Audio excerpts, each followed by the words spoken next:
Hi guys, welcome back. So post Six Nations, I was all up for doing a video on what I thought England's best team was, what their squad might start looking like going towards the World Cup. But every time I started to write down some ideas, I wasn't really happy with where I was going because there's just so many questions on this English team. So many players who look good against weaker opposition, really looked out of their depth against the better opposition. So it's hard to know which way to go. Against Ireland, there were better signs that if they went to a more basic game plan, shall we say, they could at least compete. So I was wondering, what end of the continuum do you go? Do you go for a ball-playing, expansive team, similar to what Scotland or maybe Italy are trying to do? Or do you go to a more basic game plan, maybe more of a South African idea game plan, a game plan that England have used in the past as well? So that baller 15 or that basics 15 is kind of an extreme idea.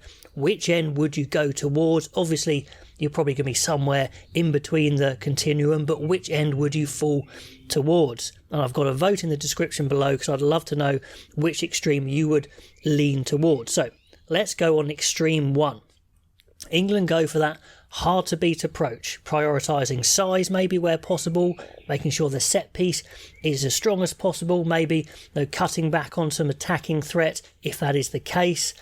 The main attacking tactics would probably be a kick-chase game, either to compete directly or to kick long, well-coordinated chase and turn over the ball high up the pitch, something like that. So in these illustrative teams, I've tried to pick players just once, one on either team, although there are going to be players that can cross over and do cross over, but I'm trying to mention as many players as possible. So if England were going to go for kind of a basic game plan, that defence, set-piece, kicking game plan, what might they go for? Could it look something like this? On the loose head, instead of Genge, do they go for a bigger loose head like Rapava Ruskin? He's someone that we've been talking about all the time, who surely has to come into England's team. I think they need props desperately. Do you stick with George, who we know is very good in the set piece, has great darts in the line out, isn't athletically going to trouble a lot of the best players on the planet? Maybe Will Stewart comes back into it as that big tight head. On the bench, maybe Cole or Collier could come in as well. Vunipola for maybe his, I know he's not the best scrummager, but he's certainly very good experience-wise. He's an old head. He did actually carry fairly well in the Six Nations. And also I think we're rather short on props anyway. In the second row, Itoje was kind of a bit more of a grindy player in this Six Nations. He wasn't that extreme athlete he has been, but he was kind of big and grindy. Could Joe Launchbury come back into it when he comes back from Japan? No, that big, reliable number 5. On the bench, maybe Johnny Hill would be that sort of guy when you want to go physical, line-out presence, that sort of thing. In the basics team at 6, could Courtney Lawes be a good option? That kind of second row /6 for his height, his size. Or Ludlam could be that sort of guy you go to. A grindy player. Dave Ewers for just a big unit 6. Or maybe George Martin, similar to Courtney Lawes possibly. So that sort of 6. At 7, someone who will just tackle all day and ruck all day. A Tom Curry or a Jack Willis could fit into this team very well. So do you bring back someone like Billy Vunipola if you do want to mix this basic sort of game plan? Someone like Alfie Barbary, if he gets fit, could be someone like that, a power number 8. Tom Willis, who we haven't really seen because he's over in France at the moment. He's quite young at the moment. He could be that sort of 8 as well. Whether he'd be available to be picked is another question. At 9, do you go to the Van Poort-Vliet Youngs, the Leicester 9s, the guys who can kick the ball, play a basic game plan well? Farrell, that hard-hitting 10, the good kicking 10 maybe. Tuolangi and Slade, the old heads. Tuolangi doing the bash, Slade doing the kicking. On the wings, Malins and Watson would be a really good kicking threat, a high ball threat along with Stewart.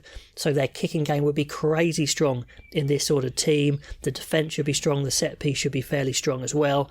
And then the bench there, we mentioned some of them. Ford could come in and play this sort of game, the good tactical kicking game. Someone like Joe Simmons, a bit of a left field shout, could even come into fly half and do that sort of game. I've got Elliot Daly there as well, who could be a really strong kicking option coming into the back. So could you go for that sort of team to maybe do fairly well in the World Cup? Now, we all know England have got a good World Cup compared to what it could have been. Japan, Argentina, they're going to be tough, but with that sort of team, that sort of experience in that team, a good set piece, a good kicking game, we've seen it work well against teams like Japan in the past. So I'd expect this sort of team to get through that pool. They might face Wales or Australia, maybe Wales, let's say. So I think they'd have a decent chance to get through to a semi. But then if that team got through to a semi, can I see it winning? I'd say probably not. Even if they got through to a final, I'd say it was a long shot. So maybe that's the sort of team, if they want to have a solid World Cup, that has an honourable defeat, if that's even a thing. So is that approach that England should go in? Now, of course, on the other end of the spectrum, you've got this kind of baller team, if you like, the one that goes out and really goes for exciting attack, chances their arm, really throws the ball around. A team that maybe has more tries in the locker. On a good day could beat anyone potentially, but then on not a good day they could get absolutely thumped and it could be looking quite embarrassing. So this high risk, high reward approach, is that the way they should go, where they're maybe more vulnerable of dropping out of the World Cup at the pool stage or the quarterfinal stage? This kind of death or glory approach, is that the way to go? Just give yourself a chance to win it at least. Attack focus, complex ball movement, that sort of thing, prioritising running ability above other things. So this team, could it be Genge at loosehead, our most explosive, quickest loosehead? Maybe someone like Harry Thacker, a completely different type of hooker, someone who's very, very quick, runs like a centre, obviously a little bit smaller, but goodness me, he makes some tries, scores some tries from breaks. Cole Sinclair, if he was a bit slimmed down, I think could play this sort of game again. We saw him struggling a bit to get around the pitch, but in his pomp he was definitely getting around that pitch like lightning. A Courtney Laws, Ollie Chesham, assuming Ollie Chesham's going to be fit, that sort of second row, the very athletic second row maybe. Maybe in the back row you really mix it up and you go for a Tom Pearson, who surely Tom Pearson has to be in this World Cup squad somewhere. He is just tearing it up for London Irish. It looks like he's got everything. Obviously, we know from this Six Nations that just because you look good in the Premiership doesn't mean it's going to translate, but goodness me, if I was going to put money on anyone translating their form into international form, Tom Pearson is the one. So what if he went 6, or maybe a Ted Hill type player at 6, that really quick player? Ben Earl maybe at 7, a real great ball playing running player at 7, and then a ball playing 8. Zach Mercer could be that sort of guy. We've seen Don Brandt be very good at that sort of thing. Sam Simmons can play a great running game. So is that pack, that kind of a running pack, more of a good way to go? And if you're going to do that, you want more of a quick 9, say Mitchell at 9, maybe Harry Randall at 9, maybe Quirk could come back into it. At 10, Smith might play well in a team like this. George Ford might play well in a team like this. In the centres, a Kelly Lawrence, the young centres, maybe they get in there, a bit more sprightly. Arundel on one wing, possibly Radwan or Murley on another wing. Maybe you play Anthony Watson at fullback, a bit more of a counter-attacking fullback who can still do the technical stuff. Ben Loader, Josh Hodge, other names I've been hearing thrown around at fullback.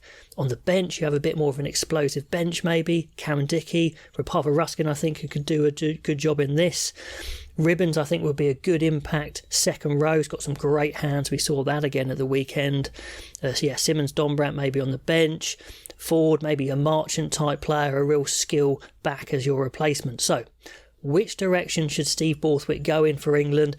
I think there's definitely a choice to be made. They're obviously two extremes, but just trying to illustrate the point that England are a bit of a crossroads for this World Cup, and it will dictate which players maybe they go for. So the link is below for the vote. Please vote which extreme you would prefer. I appreciate, obviously, these are extremes, but I'd just like to know which way people are leaning. Anyway, love to know your thoughts on those teams and all the players I've mentioned. What sort of team should England go for the World Cup? Comments below, and I'll catch you next time.